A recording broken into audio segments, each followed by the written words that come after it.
આપણે એક નવા જ પ્લોટમાં આવી ગયા છીએ. હું હરિયા સંજય હરે કૃષ્ણ ફાર્મટેક વતી આપનું હાર્દિક સ્વાગત કરું છું. તો આપણે જે હરે કૃષ્ણ ફાર્મટેકનું મેજિક પ્લસ ખાતર કરીને જે આવે છે, જે આપણે રીંગણીમાં ખેડૂતને આપણે અપાયું હતું, કે જેમનું આપણે ખેડૂત પાસેથી એક રિવ્યુ લેવીએ. મારું નામ સંજય, આમ સામત પર. આમાં આપણે 20 દિવસ પહેલા મેજિક પ્લસ નો યુઝ કર્યો હતો. મેજિક પ્લસ ખાતર આપણે નાખ્યું હતું, ઓર્ગેનિક ખાતર આવે. ખાતરની અંદર 20 દિવસ જેવું થયું સમથિંગ, એટલે જે ડિફરન્સ જોવા મળે, જે આપણે આ રીંગણી છે, રીંગણીના વાયત એની જે લીલોતરી તમે જોઈ શકો છો, ફ્લાવરિંગ તમે જો, આ તમને ફ્લાવરિંગ દેખાય છે. હરિકૃષ્ણ ફાર્માનું મેજિક પ્લસ નાખેલું હોય અને એનું આપણને બરાબર રિઝલ્ટ મળેલું છે. તો બીજા ખેડૂતને હું જણાવવા માંગીશ કે ભાઈ મેજિક પ્લસ ખાતર વાપરવા જેવું છે. અને પ્લસ આપણે બે સામાં એનું ખાતર નથી નાખ્યું. થોડા નાના તમને દેખાય છે હાઈટ ની અંદર, અને આ ખાતરના છોડની અંદર જાજો ડિફરન્સ, એટલે મીન્સ કે છોડ 2 ફૂટનો છે અને ઓલો છોડ 1 ફૂટનો છે, એટલે ડિફરન્સ તમને જોવા વધારે મળશે. એટલે મેજિક પ્લસ ખાતર વાપરવા જેવું છે. આ ભાગની અંદર મેજિક પ્લસ નાખેલું હોય, ડિફરન્સ તમે જુઓ કે એનો જે રંગ અને કલર તમે જુઓ, પ્લસ એનું ફ્લાવરિંગ બી સારું છે, બરાબર.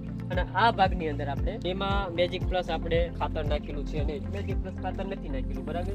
અને આની અંદર આપણે મેજિક પ્લસ નાખેલું છે આ ભાગની અંદર.